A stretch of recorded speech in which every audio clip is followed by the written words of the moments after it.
নমস্কার বন্ধুরা, তোমরা সকলে কেমন আছো? আশা করি ভালো আছো। আজকে তোমাদের সাথে একটি ডল কেকের ডেকোরেশন শেয়ার করব। এই কেকটি আমাকে অর্ডার করেছিল এক বোন, তার বোনের জন্মদিন উপলক্ষে।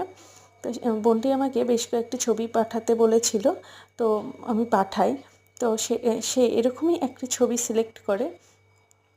তো দেখো, এখানে আমি নজেলের মাধ্যমে কেকটিকে ডেকোরেশন করছি। আর এই নজেলটি হলো একটি স্টার নজেল, ছোট্ট স্টার নজেল। কেকটি আমি ইয়েলো আর পিঙ্কের মধ্যে রেখেছি। তো কেকটি আমি ডেকোরেশন করেছিলাম দুপুরবেলা, কারণ সে বলেছিল সন্ধ্যাবেলা কেকটি নিতে আসবে, সে কারণে।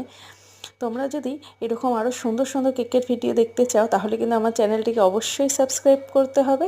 আর কেকটি ভালো লেগে থাকলে লাইক কমেন্ট করতে হবে। তো দেখো, আমার কেকটি প্রায় ডেকোরেশন করা কমপ্লিট। এই হলো কেকটির ফুল লুক। তো দেখো, নিচে আমি নামও লিখে দিয়েছি। কেমন লাগলো তা কিন্তু জানাবে।